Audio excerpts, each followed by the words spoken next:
you are kind of the godfather of running content. There's a reason like you edit for Ryan Trahan. Like you're just another level. I know you passed 100,000 subscribers. You're now under 100,000. Dude, it definitely hurts. At least I have the silver play button. I wanted to do college running really well. I wanted to do the channel really well.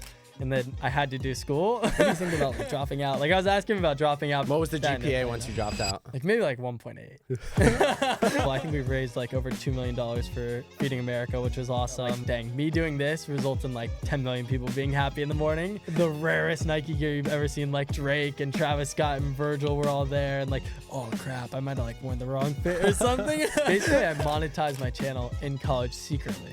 I just straight up lied to his face. I was like, no. The best thing in life is being able to make money, just having fun, live life to the fullest, you know? I'm going on this new quest in life, and, you know, when I return from the quest, I will be a changed man, but I will be back. We're back, ladies and gentlemen. Zach Levet. Go. Let's just start here. Where have you been? Dude, I've been in Austin, Texas, hanging out. Living life. Living life. Where have you been? Where have I been? Man, I mean, to give some context to our relationship, I found your YouTube channel super early on. Definitely. And I can't pinpoint, and I don't want to throw this out there, but I legitimately think I may have been subscribed to you before you hit 1,000. And I remember, like, YouTube used to have this feature where you could, like, message people, and we somehow got connected through that. And we messaged back and forth a little bit. And I specifically remember like a year before I launched this podcast, which is now like 450 episodes in, I asked you, because you were kind of like a mentor type figure to me and I loved your channel. I remember being like, if I have this idea for this podcast, if I launch it, would you be willing to come on? And you're like, yes, 100%, man. And then he fell off the face of the earth. But now we've come together. We have. But it's that's actually a crazy full circle moment. It's so though. Full circle. And honestly, it only took 400 episodes. Yeah. And I'm honestly glad that it's happening when it is. I think things happen when they're supposed to. True. One, I would have been so trash back in the day. I was. And that's just, you have to start to get better at something. Definitely. But two, this is such a unique and such a privilege to have this conversation. Like, you know this, but I think I watched every single video religiously on Tuesdays, like real ones now. Yes, let's go. And now to be able to introduce you to a larger audience, but also like anyone who followed Zach Levet is gonna click on this episode. Dude, so I guess let's start here. Like, what would your message be to the loyal? You used to call them like levitators. No, that might have been like a joke nickname. I don't know. Yeah, the audience, the crew.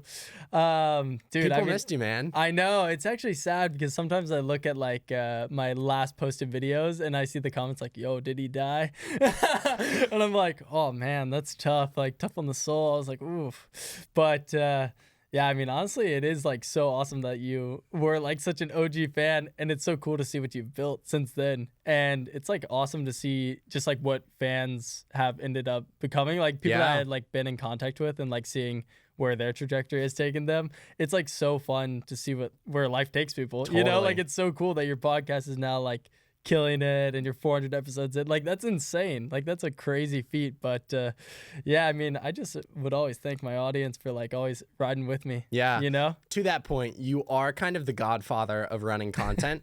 And I know a lot of people will like throw around like Spencer Brown or like even like Soren Knudsen was like a really big throwback name.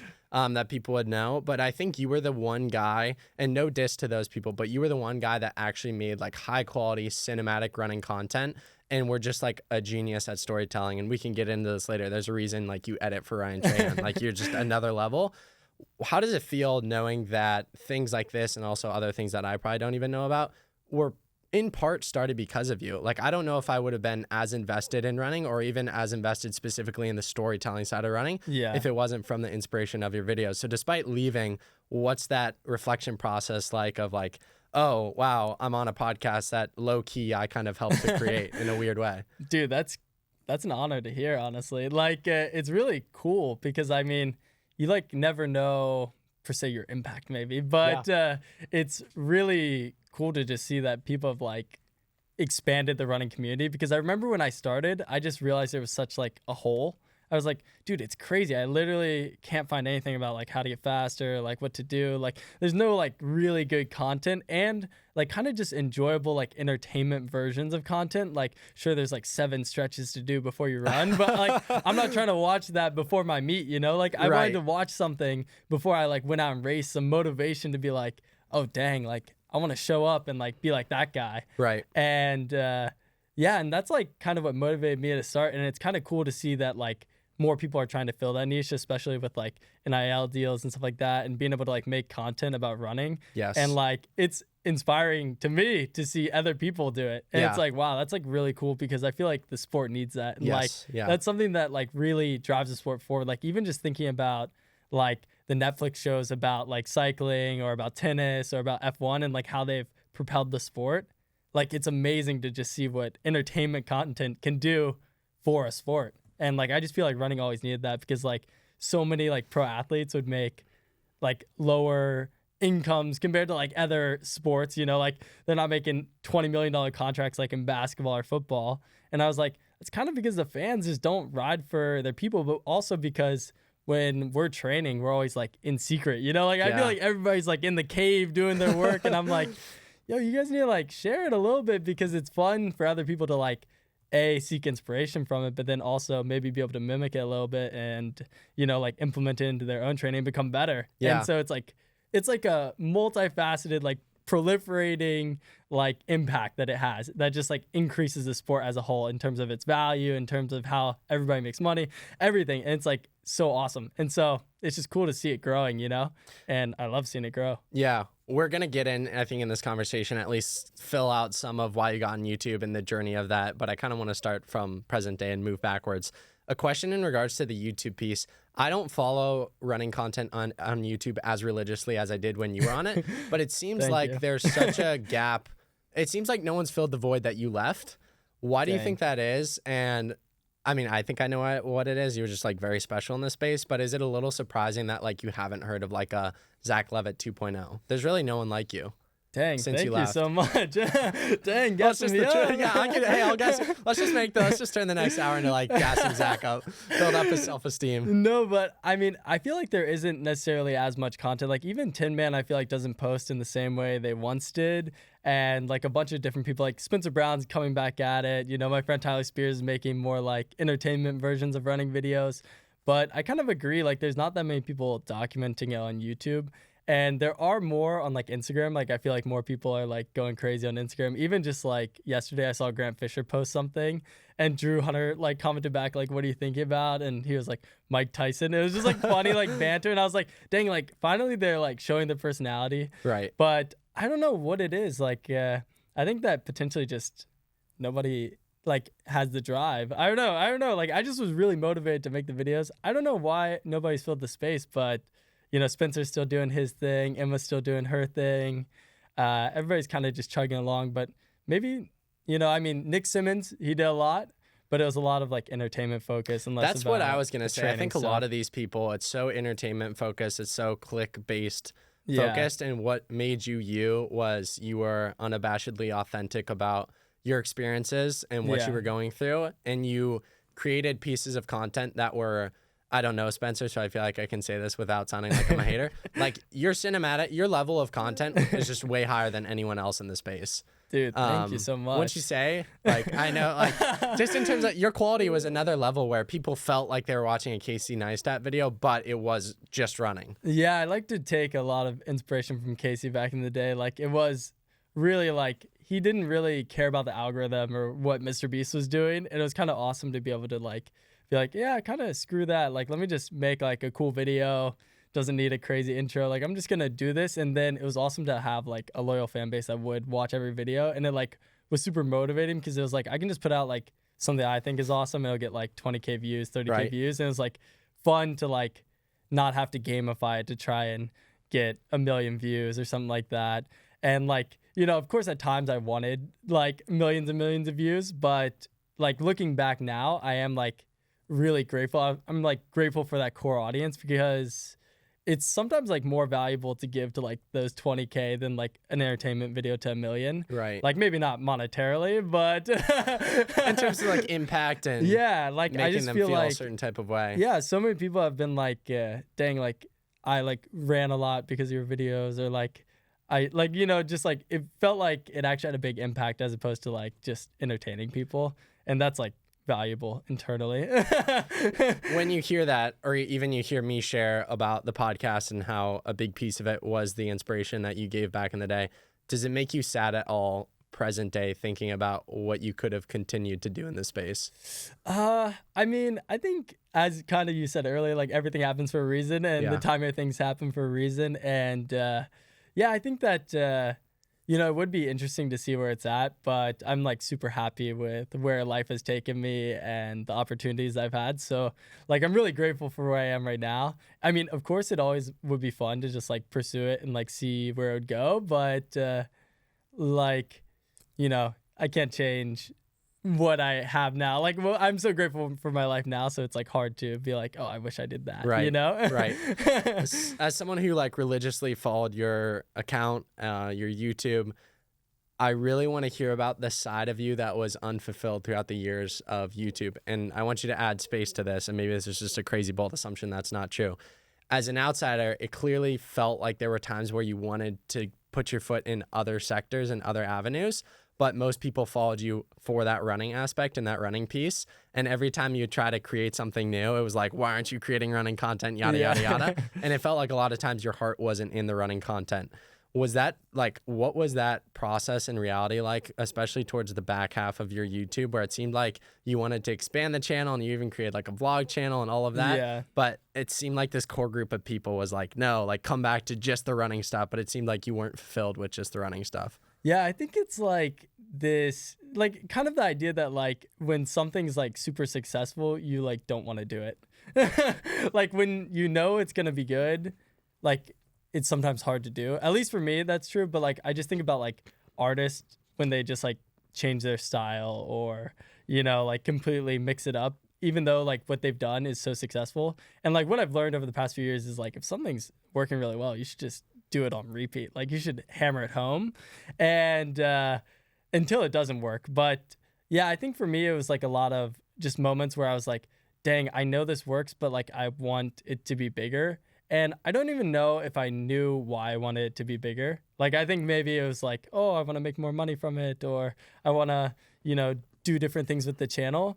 Whereas like looking back, I think I would have been more content like now. Like, I think that, just like thinking about it, like now as who I am, it was like at an amazing place, and I should have just hit base runs, like making awesome running videos back-to-back weeks. Like I should have pushed on it harder, and I think at the time I might have not been as grateful for what I had as I may be now.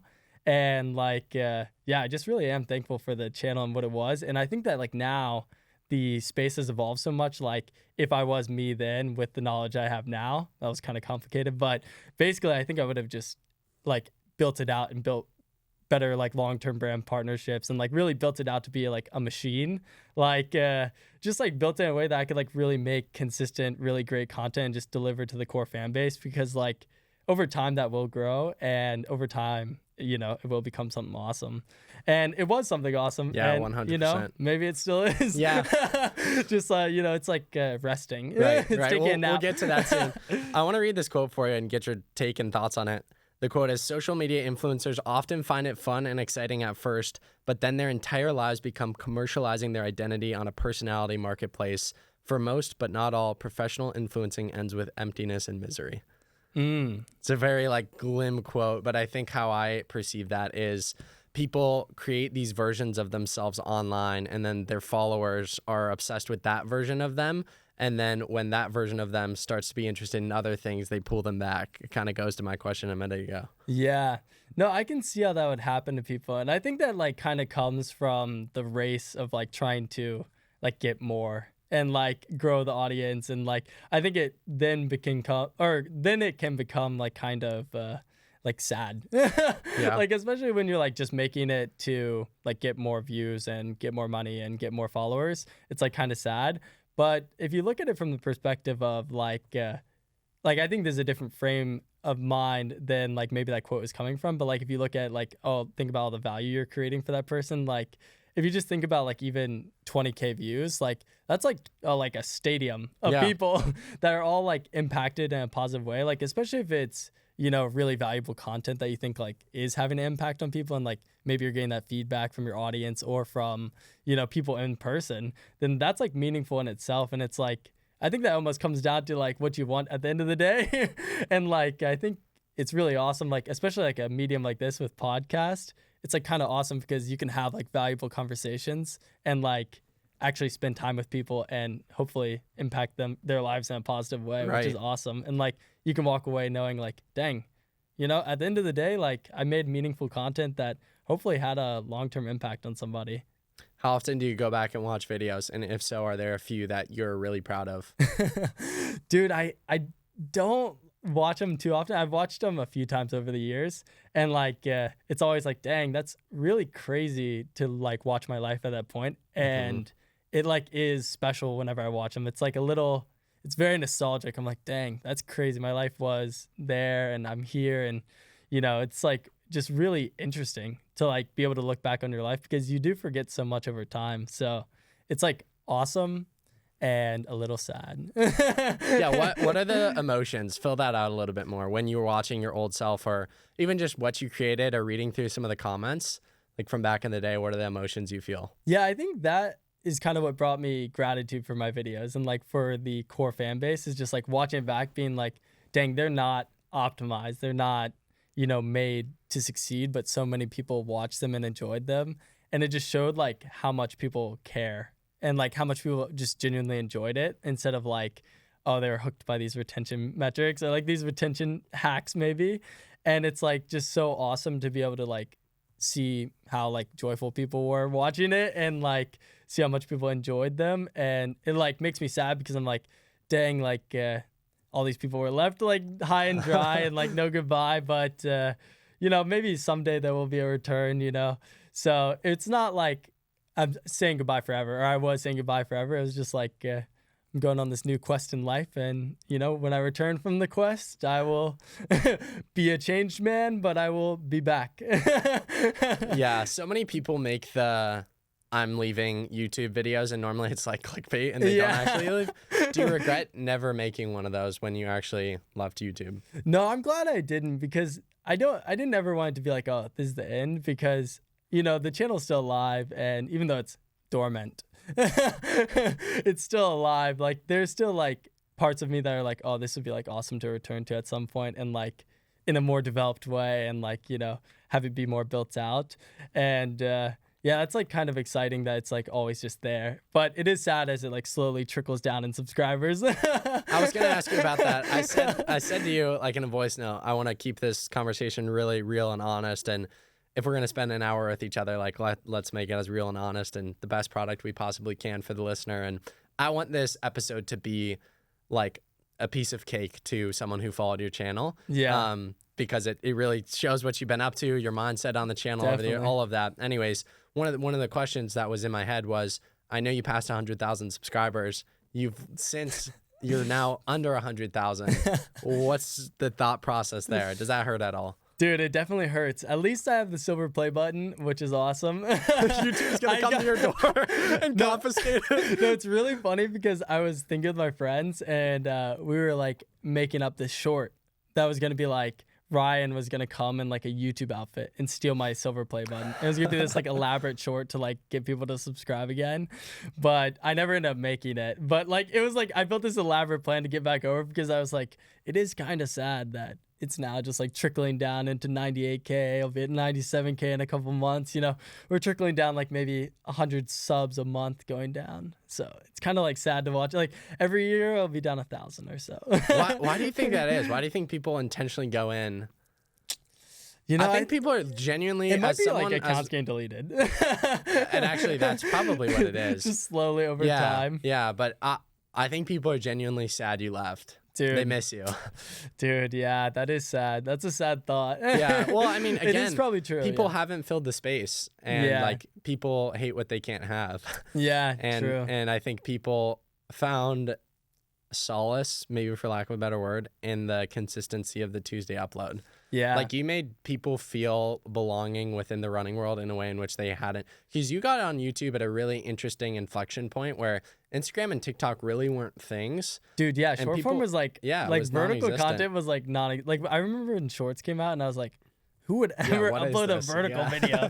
It was like Musically at the time. I was like, who's on that? Yeah. So I think you created a space for people to come to, and even those comment sections, like people would go back and forth. Like it was like a community that you built.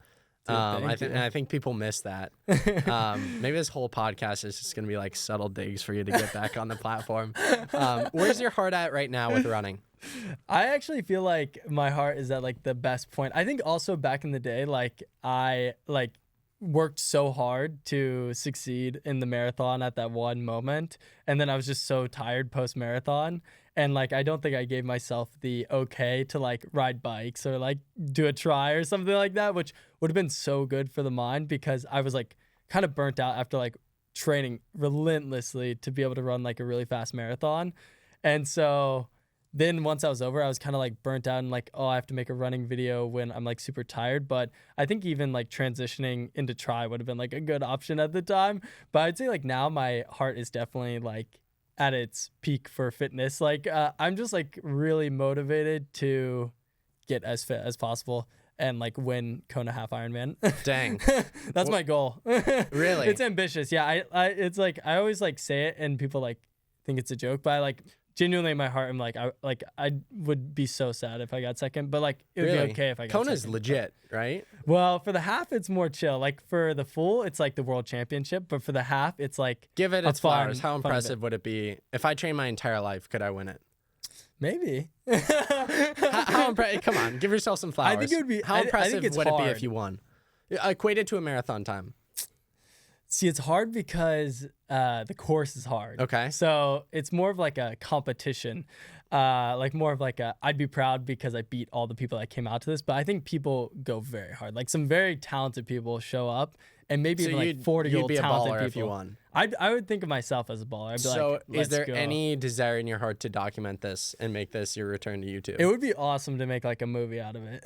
A movie? Or like a long video. Like I think it'd be so cool. Like I had a thought about like making it like a series, but I'm just so busy with I'm just so busy with like work. It's just like not too possible, you know, like we've just been cranking out videos, and you know, I just want to like dedicate my focus to the videos I'm making with Ryan and like just like all the awesome stuff that we're doing, and like be able to give my full energy to that. And like I would also feel like it'd be a disservice to like my own channel to not be able to give my whole heart to that. So, you know, I can't really like split, but it would be cool to like document it throughout, and then like maybe on like a break, like just make it into like a little movie. Right. Because I think it's so fun, and I think it's like a fun like goal where it's like win.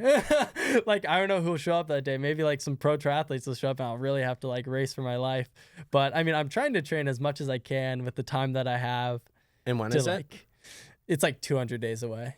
Dude, so quite a while, series. but I've already been series. But I've already been like prepping. Like I got a new bike for the try. I've just been like hitting hard rides, been like trying to dial in all my like aspects on the bike. I need to get back into running hard, but I recently did a progression that was like 10 miles, 6:13, started at 7 minutes and went down to like 5:30 or that was the goal. I think he's back, ladies and gentlemen. He's back. But that was like literally, that was like running like once a week, but just the bike training was like enough to translate over to like 6:18 for 10 miles or 6:13 for 10 miles. I was like, oh, that's quite sufficient for the try. Yeah, we'll take it.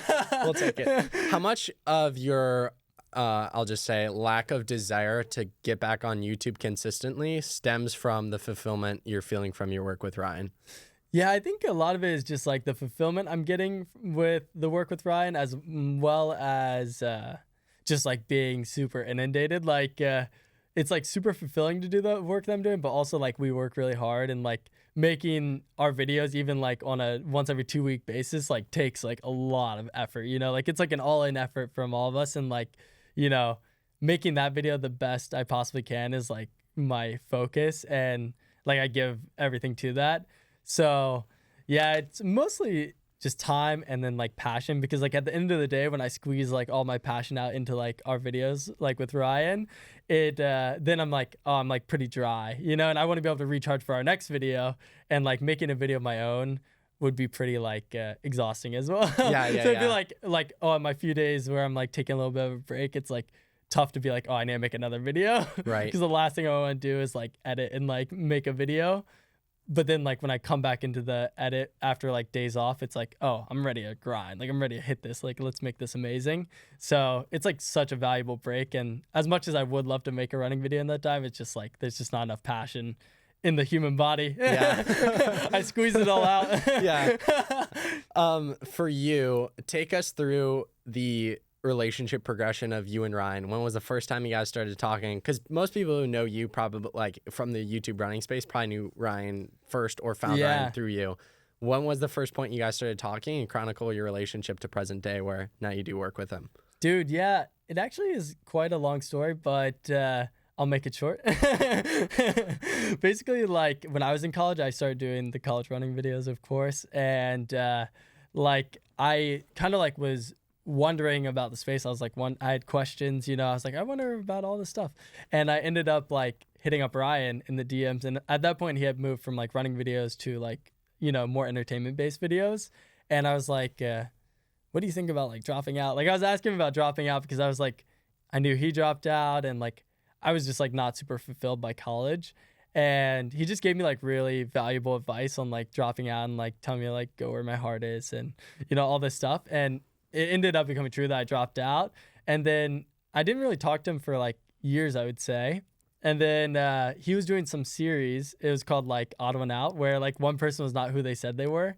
And it's actually still up on the channel. But basically, I was on this video shoot in Austin. It was like my first time ever coming to Austin. And we were just like hanging out at this house for like 5 days where we were like trying to figure out who was the odd one out. And Ryan was just like hanging out with us. And we just talked for so long and spent so much time together. And it was awesome because he gave me like so much advice from my channel and like, you know, YouTube and stuff like that. And it was like really amazing. Like we just built like a great friendship.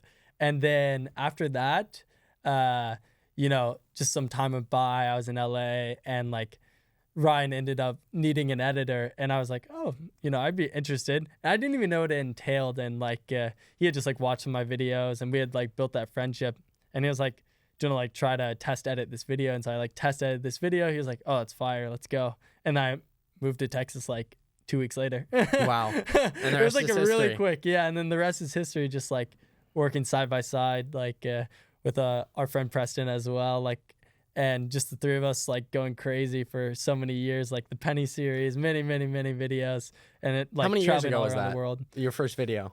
Actually, like this month, well actually it's November now, but in October that was like the 3-year mark. And wow. That was like 3 years of working together pretty much, which was like awesome. Yeah, it was like crazy to be like, dang, it's been 3 years. Yeah, that's insane. What's it like for those who don't know the Penny series? Look it up. What was that like?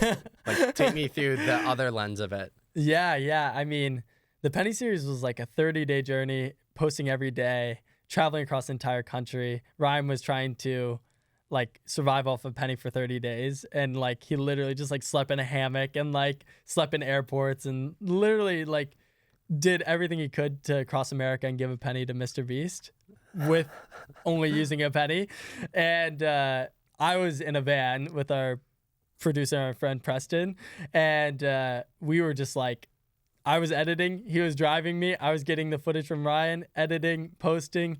It was like the most relentless 30 days where it was like, I know that every single day I have to get an entire video done. And like usually videos take 2 weeks. So getting one done in one day was like, I mean, unbelievable. Like the first day I was like, oh crap, I hope I can do this.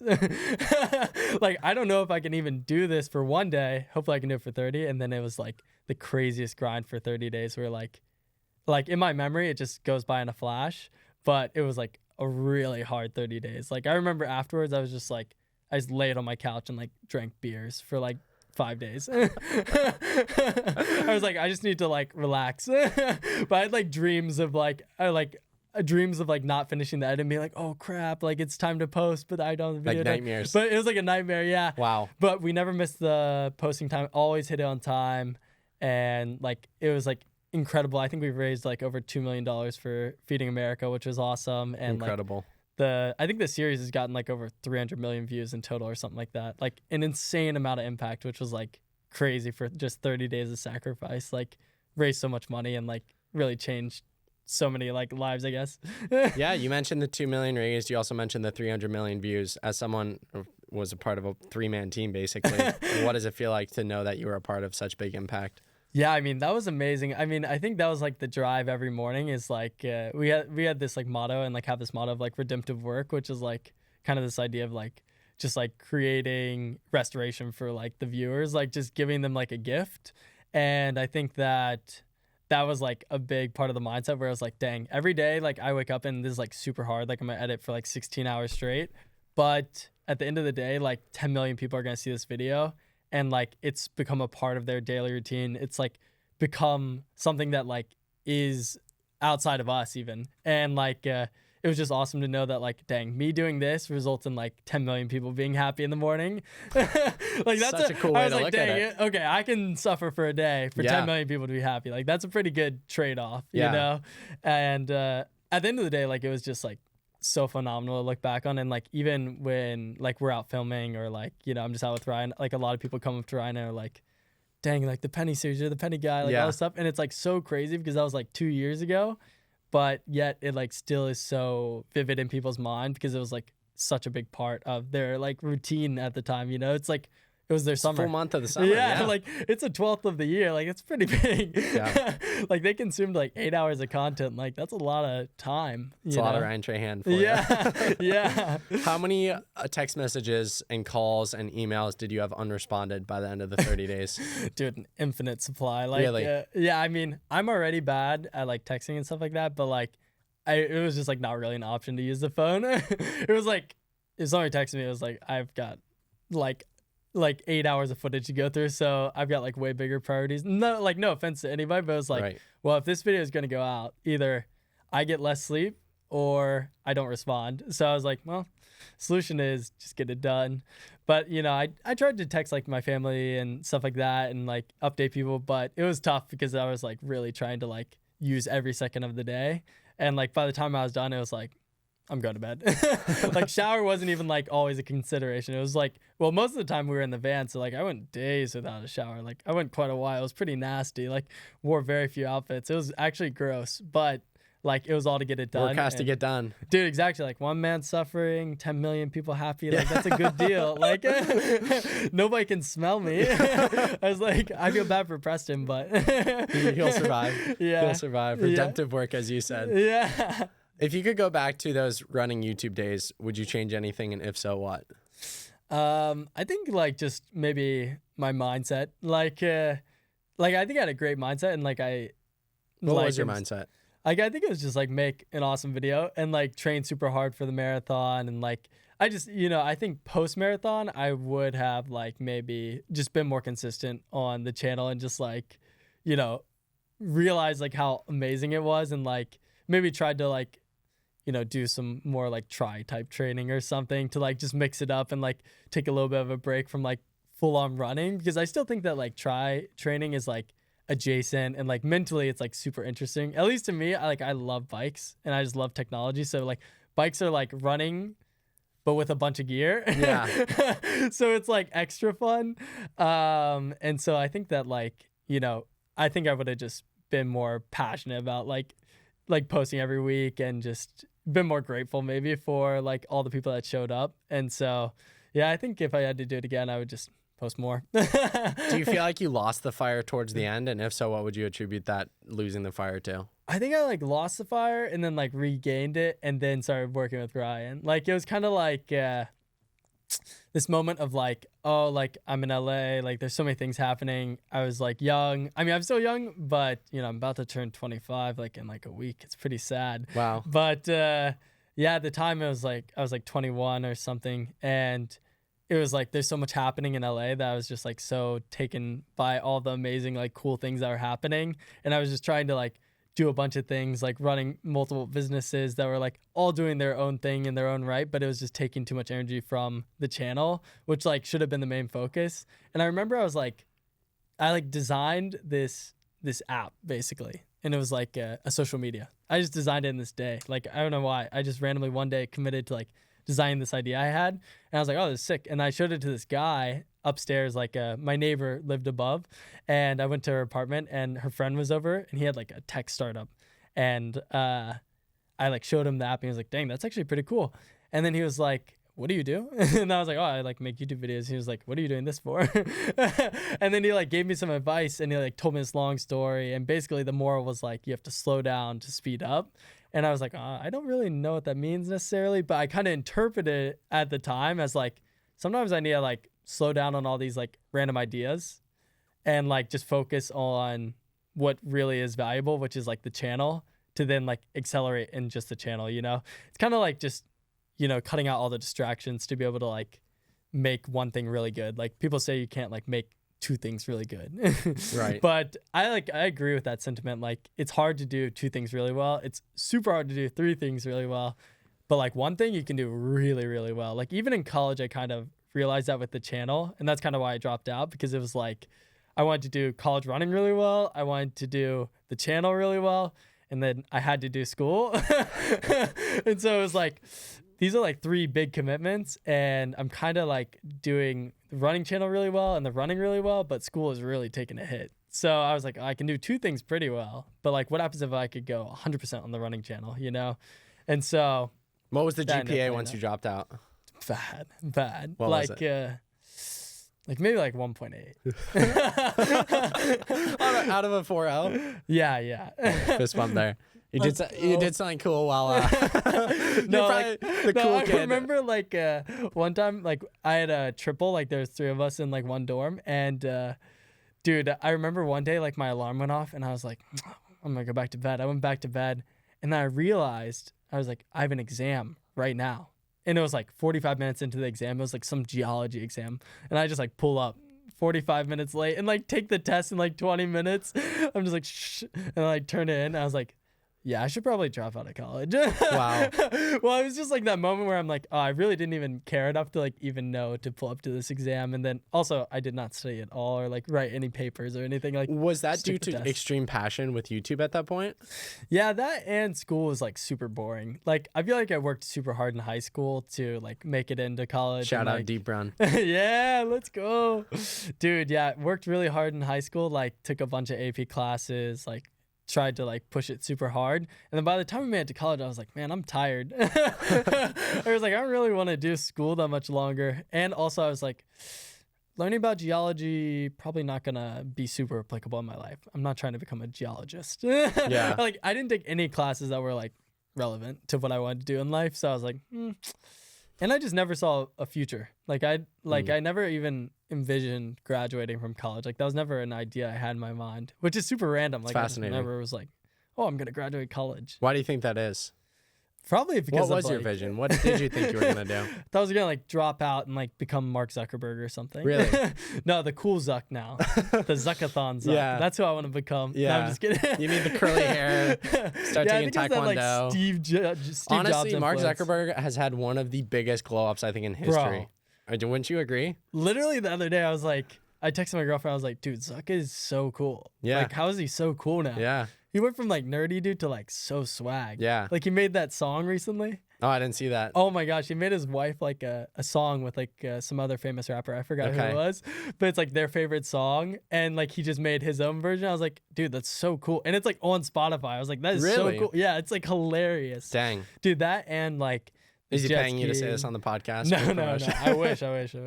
But also like, yeah. But I think it was just like influences like Steve Jobs and stuff like that, where it was like, oh, they didn't need college, and I just like kind of viewed life in a way that I was like, I don't like see the value, you know? Like a lot of people are like, oh, you should go to college, but a high school senior listening to this today, it's a DM I get so often. I'm sure you got a lot back in the day, who doesn't know whether or not they should go to college, and they maybe feel something in their heart to not go to college, but they don't really know what that is or what the path is. What would be words of advice to them? What would you say they should do, or processes or questions they should ask themselves? Yeah, I mean, that's a good question. I think that generally I advise people to go to college. Okay. Generally, I feel like I don't want to be the guy that people are like, oh, I didn't go to college and now I'm here, like in some place. And I don't want to be the bad influence. But I would say like, a gap year is not a bad idea. And at least trying to pursue what you want to do. Like if you're really ambitious and you really are like, I don't want to go to college because I want to start this thing and I want to pursue this thing, I think it's worth it to at least give it a gap year, try. And if it fails, like go to college and get a job or something like that. But I think that like college is like a great time to explore and maybe like try to start your dream. Like for me, it was like, oh, I'm gonna go to college and try and start this YouTube channel. And like if it works, then maybe I'll drop out. And like maybe I'll have more shots. Like if it doesn't work, then I could try something else. And it's like a good period of time where people aren't like, oh, you're doing nothing and you have no money. So what are you going to do? Like I feel like if you're not in college, people judge you a lot. I think that's changing. But yeah, I would say that generally I would just say that if you have a great vision, it's worth taking a gap year. And but if anybody asks, I advised you to go to college. You made this decision on your own. But yeah, I just think that it's generally like a good idea to try because I think that most people can succeed. It's mostly about trying hard enough. Yeah. Like if somebody's really passionate, they'll make it work. And at the end of the day, like I just know so many people that are like in debt from college, like, $100,000 in debt. And like, I don't think that going to college and getting $100,000 in debt is going to be worth it in the future. Like I think that jobs aren't paying enough to validate that. And I think that there's ways that you can make way more money without having a college degree. So in my mind, it's like, do you want to be working off debt the rest of your life or do you want to try?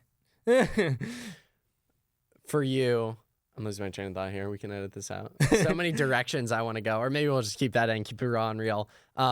In regards to the college thing, there's this quote I love that's like, the biggest risk is taking no risk at all. I think it's so true. And so few people are willing to take those big risks, but anyone who made anything with their life, we were talking about Steve Jobs, Mark Zuckerberg, Zach Levitt, Ryan Trahan, like all these people took risks on themselves. Like even me, I had that gap year mindset where I was like, I have enough in my account that I can survive for 6 months. Yeah. Let's see if I can make the running effect work. And that burn the boats mentality is ultimately what I think allowed. Whereas if I had 1 foot in, 1 foot out, I don't think it would have gone where it is today. Yeah. So are you happy with your decision? Oh, so immensely grateful. We wouldn't be having this conversation right now. Yeah, my whole reality completely changed because I went all in with this. Yeah. It's just really tricky because it's like I don't want to advise an 18-year-old to not go to college and then they DM me 6 months later and they're like, I'm broke, my parents hate me for skipping college. But it's also like, you have one life to live. Yeah. The odds of you existing as you is 400 trillion to 1. You're not supposed to live like everyone else. Yeah. And if you want extraordinary results, that means that you're not ordinary. So that probably means don't go the ordinary path, which is college. Yeah. It's a case-by-case basis, but I think for most people, unless you want to be a doctor, a lawyer, or something that requires a college degree, skip college, bet on yourself. I think the biggest thing is, who are you surrounding yourself with? Surround yourself with good mentors, with good community. They will unlock more doors for you than you could ever see possible. And just try to put yourself in rooms that you don't belong and grow from those people. But no one really knows what they're doing. I don't even know what I'm doing. I don't know what I'm doing with this conversation. That's great advice. It's like I'm like, dang, I should have given that advice. Well, it's like, no, great, you give it. It's like, you don't I don't know what I'm doing I know what I'm doing with my life, but I was saying this in a meeting this morning with someone. I saw an Instagram reel and it was like, it goes, be kind to your parents. It's their first time being a parent. Yeah, it's good advice. And that similar mindset to life of I've never lived life before. Yeah. There's, I think, some grace in just giving yourself grace to be like, okay, if this works, it works. If it doesn't, it doesn't. If this meeting goes really well, great. Yeah. If it doesn't, life moves on. And we're all here to experience life. Dude, I agree. And I'm kind of rambling here, but I think there's some substance in the sense of just no one knows what they're doing really, and find freedom in that. Because I think we all compare ourselves and look at Zach or look at Dominic and we're like, they've got their life figured out. And it's I really don't. At least I can speak for myself. I don't. I'm just doing what I love to do, what I feel called to do. Yeah. And it's working. But there are also days where I'm like, man, what am I doing with my life? What is life? How do I live it to the best of my ability? And these are questions that I think everyone struggles and wrestles with. So, dude, I think that's an awesome place to be at. I've been fortunate to have a few more years. As I said, I'm getting old. I'm about to turn 25, so it's a pretty harsh reality. But I would say that, I think that the sentiment that you only get to live once is it always rings true to me. I just remember one time I was in the shower and I realized I was going to die one day and I was like, that sucks. And I was like, better go do some fun stuff. Was And that so- pre-YouTube, during YouTube, post-YouTube? Oh, it was like in high school. I was like in the shower, and I was like, it was like a crippling moment where I was like, oh crap, like I'm gonna die. Like I don't like going back there because it was like, oh man, that's so sad. What do you think spurred that thought? I was just in the shower, man. It's like, dude, I take really long showers and have like really great ideas, but sometimes the ideas go crazy. And that was one day where it was like just a thought spiral. And dude, yeah. And I think that having that mindset like really has unlocked so much in life. And even like looking back on my years where maybe I was more like lost per se, like I look back on them so fondly because I was so free. Like now I kind of have like a roadmap for like the trajectory of my life and like how I can influence it. Whereas back then I kind of was like shooting into the dark and like, you know, just like, oh, what should I do? Like, what should I do today? Like, let me design a social media app. Like, that's a great idea. So, yeah, like things like that I don't do as much now because I'm like, oh, it's probably not going to like help with my future vision of my life. But like, I think that time I look back on super fondly and like just that exploration phase of like, whether it's a gap year or something like that is just amazing because you get to like really find who you are. Whereas like in college, you might like find who you are by like joining a frat or like doing something that's like actually like a predetermined course.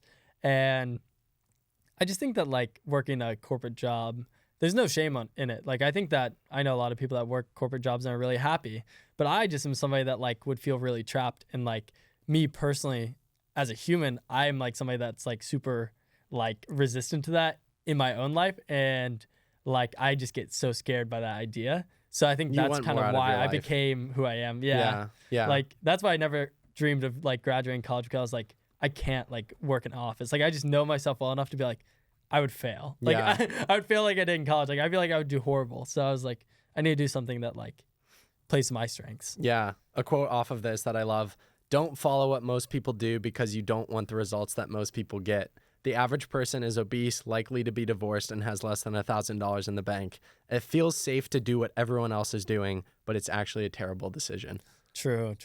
I agree. Yeah, and it's like, wait, why? Yeah, I think it's an evolutionary thing where we want to fit in. Like Yeah. 500 years ago, if we went against our tribe, you could not survive on your own accord. Yeah. But it's still programmed into us to like want to be a part of the crew.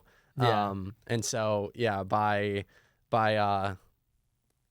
hey Pierce, this is a nice Pierce shot your last YouTube video. Yeah, but nice intermission for people. Like no one wants to leave the tribe, but present day, like we're fine to leave and do our own things. And it's like, why do you care what other people think about you? Like, go do something special with your life. Go create Yeah. something.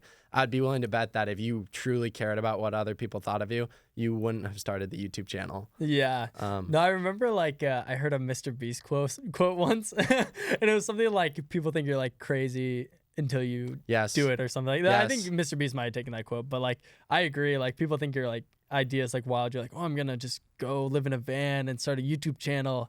And then like works out and people are like, oh, that's so cool. Whereas like in the You beginning, got they're lucky. like, are you sure? Like, dude, like my mom was like always like so scared. Like she was like, oh, like just make sure you have enough money to like eat and stuff, you know?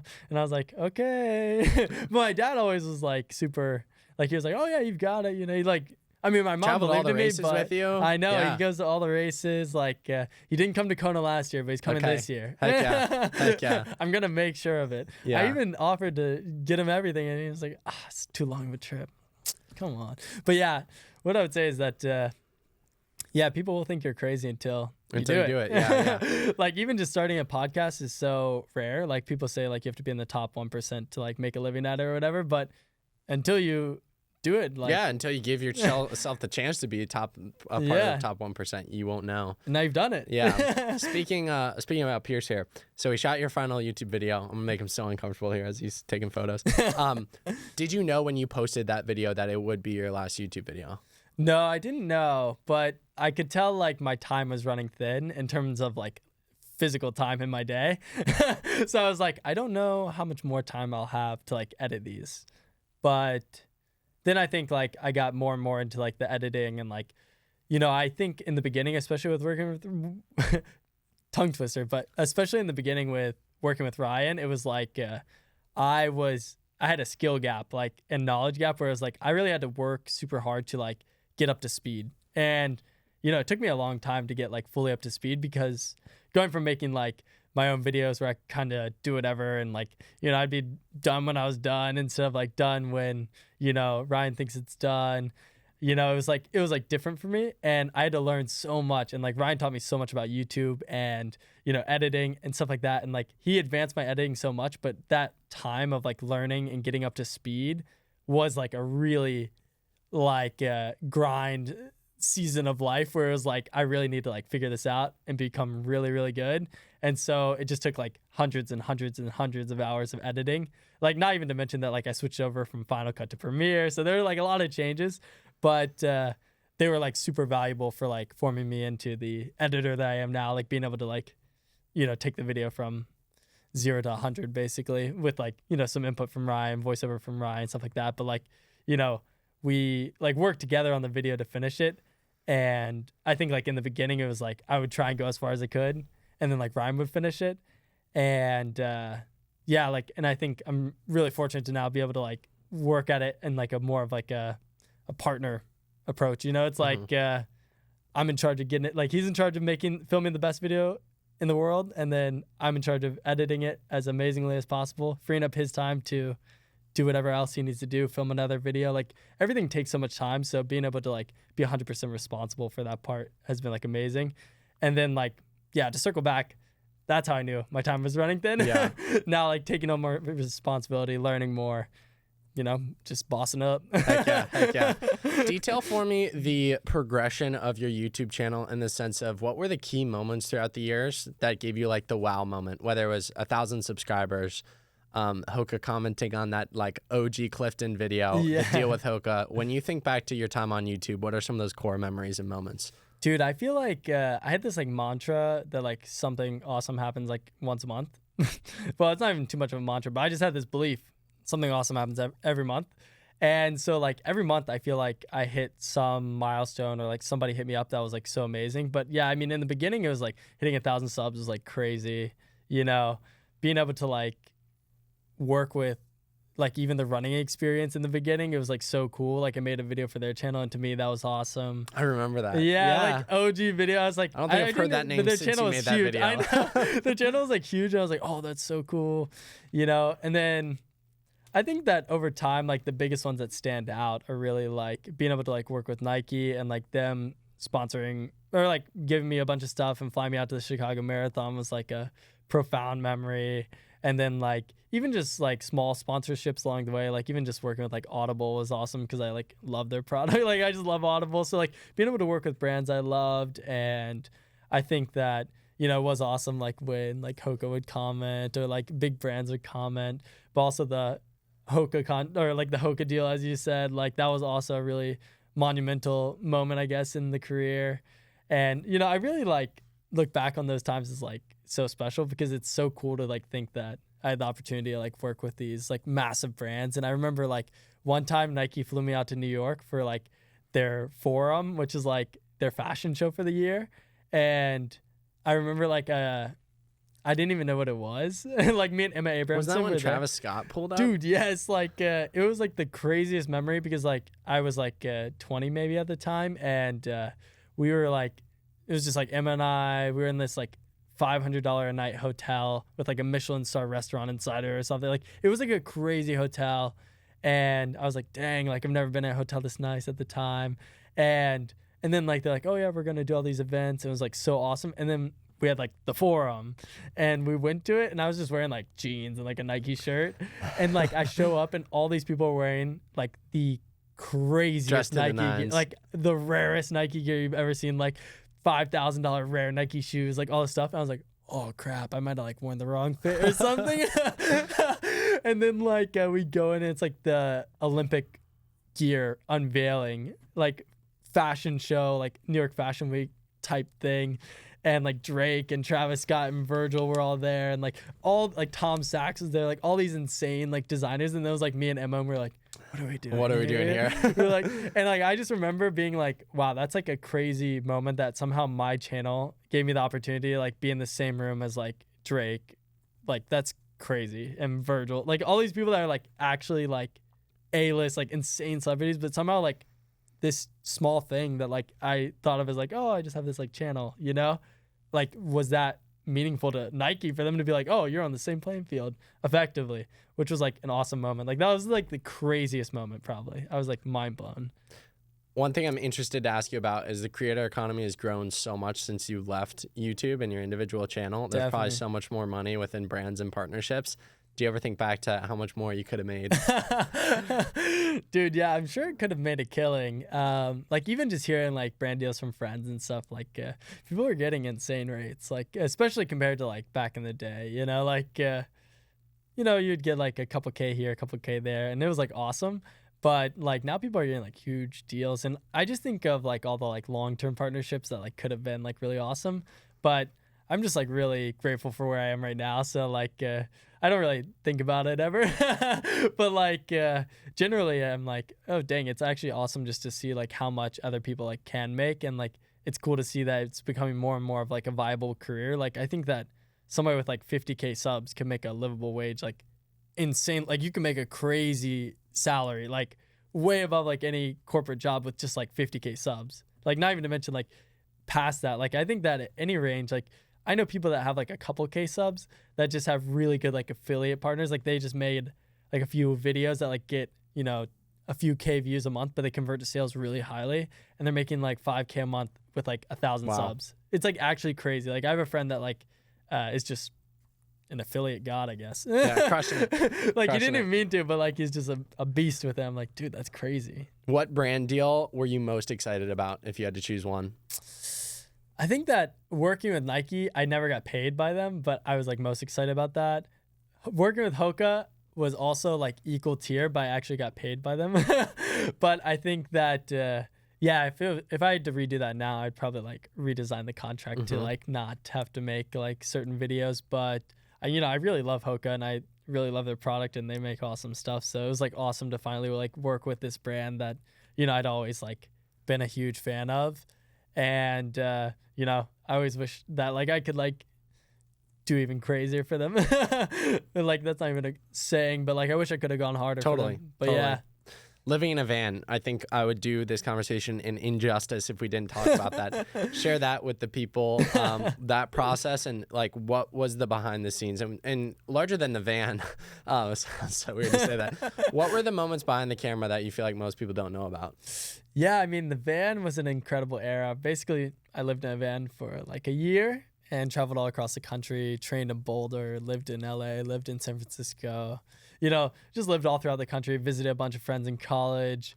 And yeah, it was like, definitely looking back, it's like one of the best memories in life. Like just like such an insane year where like I went from like knowing very little about the world and then to knowing like a lot more.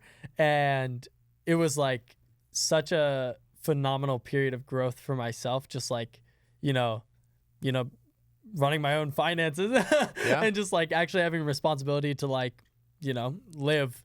And yeah, I met so many incredible people. And I think that the hardest part of it was really just like, you know, coming to know myself potentially. Like there's so much time where you're alone when you like arrive to a new city. Like I would arrive to like a new place. Like when I arrived to Boulder, I knew like Rachel MacArthur and sort of knew Drew Hunter like through the grapevine, and knew a few other people through the grapevine, but I like really didn't have anybody that I was like, oh, that's my friend. And that was the first time I pulled up to somewhere where I didn't know anybody.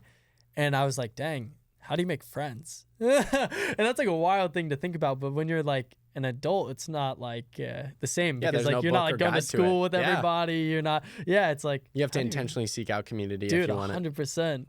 And it was like scary, you know. And I think there were a lot of nights where I was just like chilling in the van alone, and I would like call my friend Cole, and we would just like chop it up on the phone. And somehow he was just down to call like every night, so we would call like all the time and just chop it up. And it was like awesome of him to like be there to call, and like I loved our calls. But like that time at night was probably like the hardest, where like in the first few days of like arriving to a new city where you're like, I don't know anybody, I'm just gonna do nothing. Yeah. How lonely was the journey at times? I would say generally it was awesome, and generally it was like not lonely. But I think that like there were definitely moments where like I just really was like alone. And I think it was like it was like an awesome experience to be able to be alone like that. Like, I think you grow up your whole life, you know, surrounded by like high school friends, like you bump into somebody at the supermarket, whatever. But to be somewhere where like you literally don't know anybody is like frightening, but it's also like freeing, and you become like a new version of yourself where you're like, oh, like I can like reinvent myself to like be like who I am. And yeah, I think that there were like really lonely moments, and they're mostly just at night because like you can't like go to a coffee shop at night.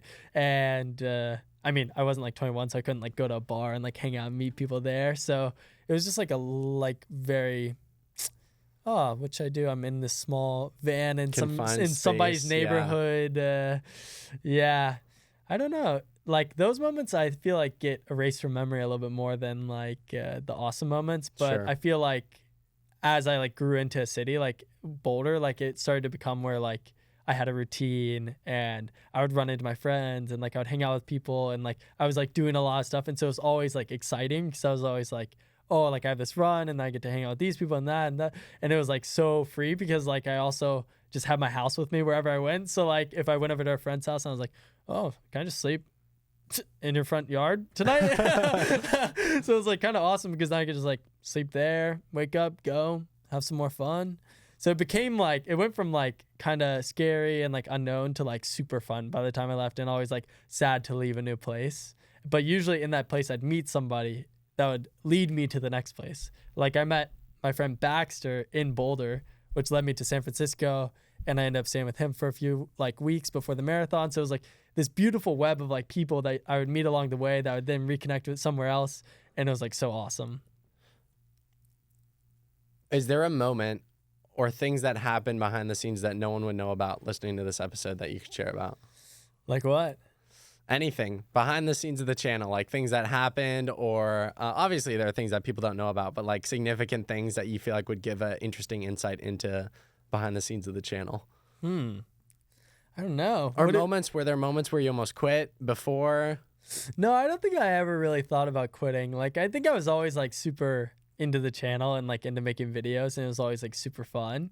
It was just you know, like at times it was like harder to make a video than others, like harder to come up with an idea, especially when I wasn't as like invigorated about running, you know? So it was like a little bit tougher then, but I always like loved making videos, and like I always like wanted to be like Casey Neistat, make like daily vlogs or something like that. But Which you did for a summer with the van. Yeah, if I'm not mistaken. I did for a bit with the van build, which was awesome. Yeah. But I was like not the best at managing it. Like I think I was trying a little too hard, but it was like fun because I did document that entire time, and like I can like look back on the build and it's like super sick. Like me and my friend Jake. Dude, it's outside my house. Oh, so you still own it? Yeah. Heck yeah. It's kind of like rotting. Not it's like really broken down, but When was the last night you slept in it? Oh my gosh. Dude, maybe like 3 years ago. Really? Yeah, like actually, yeah, quite a long time, like 3.5 years ago. Yeah, it's. Wow. I've been thinking about revitalizing it because it's pretty sick to have a van. So I was like, maybe I revitalize it. Sure. Bring it It's back a very to life. Austin thing. Yeah. Yeah. I feel like it would fly with the Yeah, city, I feel with like the I could like community. throw my bikes in the van too and like go train somewhere. Yeah. Yeah, maybe I'll have to bring it back. Another thing I was thinking about when you were talking there, you've lived like 3-4 lifetimes before you're even 25, which is crazy. True. How full of a life do you feel like you're living and you've lived already? Dude, yeah, it's actually crazy to look back because there have been like so many eras, like, and I'm like, oh dang, I'm turning old, like 25, you know. No offense to anybody above 25. But like to me, I'm like, oh man, this kind of sucks. But I have like lived like a bunch of lives, and you know, it feels like it has been full. Like I think the past few years I've been like really grinding and like really been setting my roots here, and like really been getting into like new things, like even triathlon and stuff like that. But I feel like super lit up about life and like just super excited to into this next like chapter of life and just try to live it as full. Like I think I just always want to continue to fill out life as, you know, interestingly as the past 5 years, you know. Like I just feel like it's been such a dynamic period of time, and you know, it's always good to continue that. How about you? In regards to what? how dynamic your life has been, how exciting, how many chapters. Yeah, I haven't had as many yet. I'm only 19. Yeah. So I think when I'm 24, I'd hope to, but like living in a van, I don't know, you've done some really unique things and bet on yourself in some unique ways, which I feel like is really awesome. So I would say I've had a more, even though my life has been unorthodox, it's been a little more untraditional, but I think the goal is to make it untraditional, right? Have a bunch of fun. But I mean, genuinely, like out of all the people I know or have followed, I think you've got one of the more like dad lore is like a big phrase going around these days. Your dad lore is crazy. Before being 25, something I actually want to ask you about. One of my favorite kind of series that you did throughout the years was me at and then an age. Dude, I forget the last age you did it at, but what would be your podcast form of 20. that at me at 25? Dude, oh, that's good. Yeah, wow, that's actually really awesome. I love that series, but it was like, I think it kind of started, was inspired by this one guy, but he kind of made him kind of depressing. So I was like, oh, maybe I make it a little depressing. And so I think, dang, me at 25, ooh, I'd have to write a little script for this. Well, this is me. Off the top of your head. At 24, about to turn 25. My favorite thing to do is probably train, ride my bike. My favorite things that I own are these shoes. They're fun. My favorite things to do are to hang out with my girlfriend and my dog, probably hang out with my friends, eat good food, go to the beach, surf, ride bikes. I miss surfing a lot. I miss the ocean a lot. My favorite place is Hawaii. I've been a lot of places now, and I love Hawaii. I don't know why. I've been to Japan, but Hawaii is so chill. I just love the beach. And it's a big beach. But yeah, I don't know. Me at 25. How do you feel like it's changed throughout the years? That video. I'd have to go back and watch them. I know. I'd have to go back and watch them. I think that it'd be very different each year. I think really, that, like the first year was college. The next year was van. The next year was LA. The next year would have been like moving to Austin, like living in like a little condo, having fun. Then the year after that, living with my friend, like in a house together. And then like most recently living in my own house. And that's awesome, like with my girlfriend and my dog. But I ended up buying a house here in Austin. So like that's super awesome and like a crazy chapter milestone. Like I was walking down the stairs the other day and I was like, dang, I bought a house. That's cool. I was like, wow, that's kind of crazy. It's kind of weird. Yeah. Like just thinking about like even the places I would have filmed the video, it's like, wow, that's like crazy evolution. Mm-hmm. And I think at the end of the day, the core me is still me, but like I still just love to run. I love to go biking. Like I love to exercise. I love to hang out and eat good food. Like pretty simple. Be surrounded by the people you love in life. Yeah. Like I think that most recently I've been like, dang, what is really fun outside of those things? But I really feel like I just like doing my things, you know? And I think that maybe people would be like insecure with being like, oh, I don't have that many things to do. But I kind of like fill my time with those things and enjoy them. And even just like not mowing the lawn because, you know, but like raking the leaves is like kind of therapeutic these days. Maybe I'm getting old, but like dude, you're 24. But like listening to like an audio 30-year-olds gonna listen like, to this and be so self-conscious with how old you're saying you are with 24. No, I just am fearful of turning the next year always. I think that's why the videos were always like, I feel like whenever I filmed those videos I was kind of like sad, but it was always because I hate getting older by a number. Just because it's like, oh man. Yeah. Because I'm kind of scared for the next few years because it's like, dang, now I'm getting like to the point where I have to like really be serious. Mm-hmm. I don't have to be serious, but I have to like, make big decisions. Yeah, interesting. It's like, people have like kids then and stuff like that. It's like, right. Luckily, you have like many years till you have to make those decisions. Mm-hmm. Something I do want to talk about, wrapping this up, I'd feel bad about not talking about because I think it's hilarious. Take me through YouTube in college pre-NIL. Fill that I knew in. you wanted to talk about this. Yeah, I remember basically I monetized my channel in college secretly. And back in the day, you weren't allowed to do that. Like Ryan got kicked out for like selling Neptune bottles and, you know, monetizing it. And I was like, why am I gonna have this awesome channel that could make me at least a couple $100s a month? And it's not. Like, that seems so crazy. I'm not getting paid to go to this college. And so was like, might as well just turn it on. And I remember I turned it on, and like I hadn't even really told anybody on the team about my channel, but they like kind of knew. And then at some point in time, like my coach called me in, and he was like, hey, and like he was like, have you been monetizing? Like I heard you're not allowed to do that. And I was like, I just straight up lied to his face. I was like, no. And then I was like, yeah, YouTube just like automatically like runs ads on your channel. That was like one of the only times in my life where I've like hardcore lied. Like I was like, I got a hardcore lie, right? Like I knew I was getting called in for that, and I was like, I'm about to drop a hardcore lie. I was like, no, coach, no, I'd never do that. Like I want to run for the team, you know? Because you would have gotten kicked out, right? I think they would have probably been like, oh, you got to turn that off or like pay us the money or something. Like I don't know what they would have asked for, but I was like, that's crazy that they're asking me about that. But even then, it was awesome because like I remember like my first paycheck from YouTube was like either it was like $400 or $800, and I was like, dang, that's crazy because I had like maybe like a couple $1,000s in my bank account. And I was like, dang, I just made $800 from making videos. Yeah, like that's crazy. Such a mindset shift when you realize you can make money doing the things you love. Dude, I know, 100%. Probably same with the podcast. Yeah, like, 100%. I remember I got like a $200 commission deal, and I was like, this is the greatest thing ever. And I was like, I didn't realize you could make money. I was like, that's a Joe Rogan thing, not a Dominic Schluter thing. Yeah.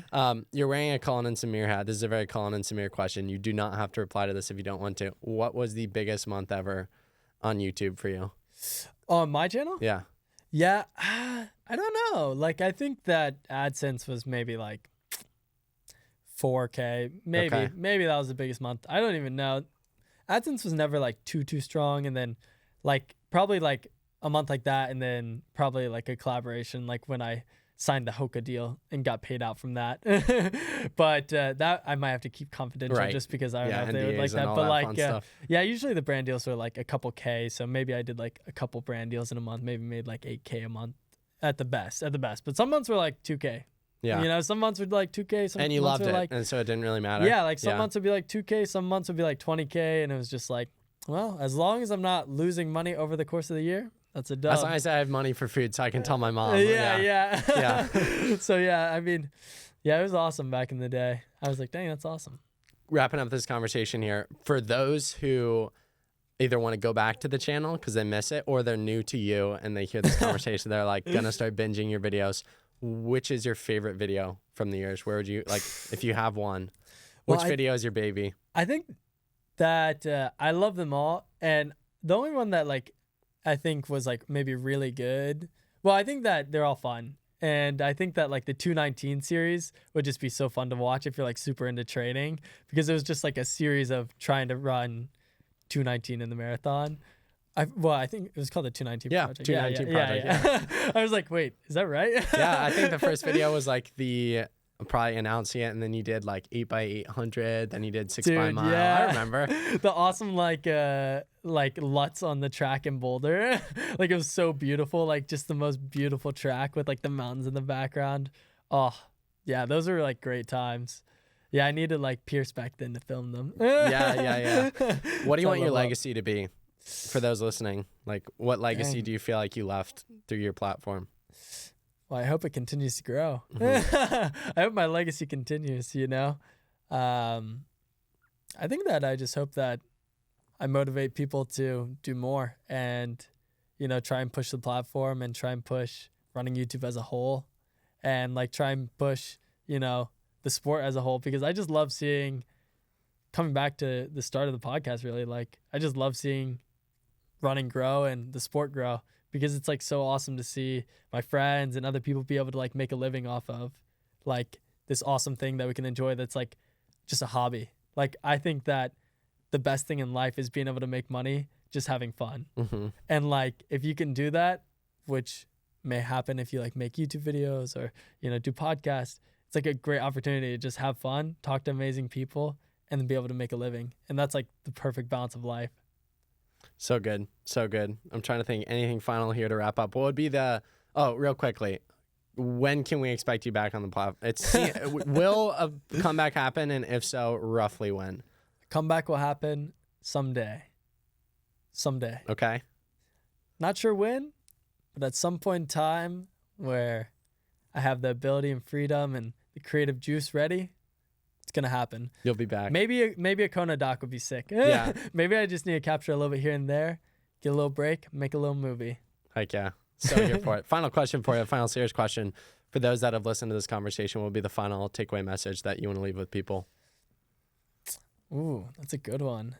Dang. Hit me where it hurts. No, I'm just kidding.